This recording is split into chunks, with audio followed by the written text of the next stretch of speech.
इतना कहकर भगवान अंतर्ध्यान हो गए। तब देवनिधि कहने लगे, हे महर्षि, जैसे गंगाजी में स्नान करने से मनुष्य पवित्र हो जाता है, वैसे ही भगवान की इस कथा को सुनकर मैं पवित्र हो गया। कृपा करके उस स्तोत्र को कहिए जिससे उस ब्राह्मण ने भगवान को प्रसन्न किया। लोमश जी कहते हैं, उस स्तोत्र को पहले गरुड़ जी ने पढ़ा, उनसे मैंने सुना। हे विप्र, ये स्तोत्र अध्यात्म विद्या का सार, पापों का नाश करने वाला है। वासुदेव, सर्वव्यापी, चक्रधारी, सज्जनों के प्रिय जगत के स्वामी श्री कृष्ण को नमस्कार है। जब स्तुति करने वाला जिसकी स्तुति की जाए तथा सभी जगत विष्णुमय है तो किसकी स्तुति की जाए? जिस भगवान के श्वांस वेद है, फिर कौन सी स्तुति उनकी प्रसन्नता के लिए की जा सकती है? जिसको वेद नहीं जान सकते, न वाणी न मन जान सकता है, उसकी स्तुति में अज्ञानी क्या कर सकता है? सारा चर अचर संसार जिसकी माया से चक्र की तरह घूम रहा है, इसी से हे प्रभु आप चक्रधारी कहलाते हो। ब्रह्मा विष्णु आप ही हो, सारे संसार को उत्पन्न करने वाले ब्रह्मा को भी आप उत्पन्न करने वाले हो। जब जीव शरीर को धारण करता है तब उसमें ज्ञान उत्पन्न होता है। तुम सब सुखों के दाता हो, इसमें कोई संदेह नहीं है। आपसे संपूर्ण सुखों को देने वाली बुद्धि उत्पन्न होती है। आप ही 5 कर्मेंद्रिय, पंचमहाभूत तथा मन के विविध भाव हो। ब्रह्मा विष्णु रुद्र की कल्पना से आप संसार की कल्पना इसी प्रकार करते हो जैसे पिता पुत्री की। कवियों में जो रूप शोभा देता है, उन निर्गुण विष्णु भगवान को मैं नमस्कार करता हूँ। जिसमें ज्ञान रखने से श्रुतियों में कहे हुए कर्मों को लोग करते हैं, उस परम ब्रह्म को मैं नमस्कार करता हूँ। मैं उस सत रूप हरि को, जिसको योगी लोग सब प्राणियों में आत्म रूप में देखते हैं, उपासना करते हैं, जिसको अद्वैत कहते हुए गाते हैं और यज्ञ करते हैं, उस माधव भगवान को मैं नमस्कार करता हूँ।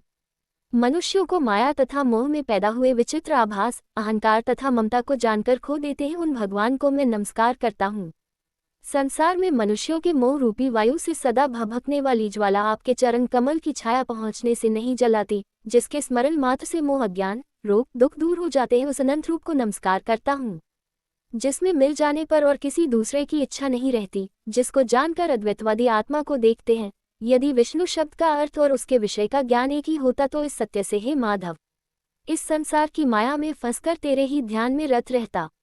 यदि वेदांत दर्शन में भगवान सारे संसार में व्याप्त है तो इसी सत्य से भगवान में भरी निर्विघ्न भक्ति हो। जो बीज नहीं है तो भी बिना बीज के स्वयं विद्यमान है, सो वह विष्णु भगवान रूपी रंग से हमारे बीज के टुकड़े टुकड़े को जो सृष्टि स्थिति तथा लय के लिए ब्रह्मा विष्णु महेश 3 रूप धारण करते हैं और कार्य में सत रज और तम इन तीनों गुणों में विद्यमान है, वह भगवान मुझ पर प्रसन्न हो।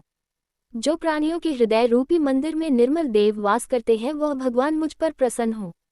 जो अविद्यापूर्ण संसार का त्याग करता है, जगन्मय आप हो, आपका बनाया हुआ विश्व आनंद करता है। आपके त्याग करने पर अपवित्र हो जाता है, उसका साथ करने पर भी तुम बिना साथ के बने रहते हो। विकारहित जिनके चारवाक पंचभूत योग से पैदा हुआ चैतन्य मानते हुए उपासना करते हैं।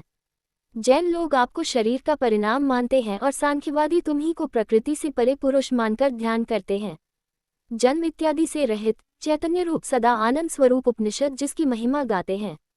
आकाश आदि पंच महाभूत देह मन बुद्धि इंद्रियां सब कुछ तुम ही हो, तुमसे अलग और कुछ नहीं। तुम ही सब प्राणियों को उत्पन्न करने वाले हो और मुझको शरण देने वाले हो। तुम अग्नि रवि इंद्र होम मंत्र क्रिया तथा फल सब तुम ही हो। कर्म के फल देने वाले वैकुंठ में तुम्हारे सिवाय कोई नहीं है। मैं तुम्हारी शरण में हूँ। सब प्राणियों के हेतु तथा उनको शरण देने वाले तुम ही हो। जैसे युवा पुरुष की युवती में और युवती की युवा में प्रीति होती है, वैसी मेरी प्रीति तुम में हो।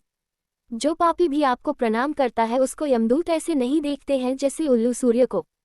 प्रत्येक पाप मनुष्य को उस समय तक ही सुख देते हैं जब तक वह आपके चरण कमलों का सहारा नहीं लेता। जिसको गुण जाति तथा धर्म को स्पर्श नहीं कर सकते तथा गतियां भी स्पर्श नहीं करती, जो इंद्रियों के वशीभूत नहीं है, जिनका बड़े बड़े मुनि लोग साक्षात नहीं कर सकते, उन भगवान को मैं नमस्कार करता हूँ। जितने ज्ञान रूपी सुंदर गुण हैं, जिन्होंने सुख स्वरूप मोक्ष रूपी लक्ष्मी का आलिंगन किया, जिन्होंने आत्मस्वरूप सुख भोगा है और जिन्होंने ध्यान रूप से मृत्यु को वश में कर लिया है, ऐसे मुनियों से सेवित भगवान को नमस्कार है। जो जन्मादि से अलग हैं, जिनको काम क्रोध आदि दोष दुख नहीं देते, उन वासुदेव भगवान को मैं नमस्कार करता हूँ। जिनके ज्ञान की गति से अविद्या रूपी मल शुद्ध हो जाता है, जिनके ज्ञान रूपी शस्त्र से संसार रूपी शत्रु का नाश हो जाता है, उन दुखों के नाश करने वाले को मैं नमस्कार करता हूँ। जिस प्रकार सब स्थावर जंगम संसार को उत्पन्न करते हैं, इसी सत्य से भगवान मुझको दर्शन दें। इस प्रकार उसकी सच्ची भक्ति देखकर भगवान ने प्रसन्न होकर उस ब्राह्मण को दर्शन दिए और ब्राह्मण की स्तुति से प्रसन्न होकर तथा उसको वरदान देकर भगवान अंतर्ध्यान हो गए और वह ब्राह्मण कृतकृत्य होकर भगवान में लीन हो गया और शिष्यों के साथ स्तोत्र पढ़ता हुआ तपोवन में रहने लगा। जो कोई स्तोत्र को पढ़ता अथवा सुनता है उसकी बुद्धि पाप में नहीं लगती और न ही बुरा फल देखता है। इसके कीर्तन से मनुष्यों की बुद्धि, मन तथा इंद्रियां स्वस्थ होती हैं। जो भक्तिपूर्वक इसके अर्थ को विचार कर इसका जप करता है वह वैष्णव पद को प्राप्त होता है। इसके सदैव पढ़ने से मनवांछित कार्य सिद्ध हो जाते हैं।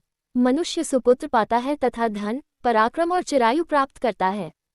इसके पाठ से बुद्धि, धन, यश, कीर्ति, ज्ञान तथा धर्म बढ़ते हैं। दुष्ट ग्रहों की शांति होती है। ये व्याधियों व अनिष्टों को दूर करता है, दुर्गति से तारता है। इसके पढ़ने से सिंह, व्याघ्र, चोर, भूत, देव, पिशाच और राक्षस का भय नहीं रहता।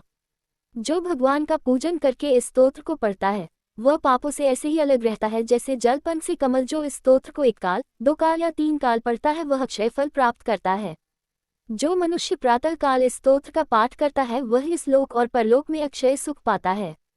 वेदद्युति का बनाया हुआ ये स्तोत्र भगवान को अत्यंत प्रिय है और भगवान के दर्शन कराने वाला है।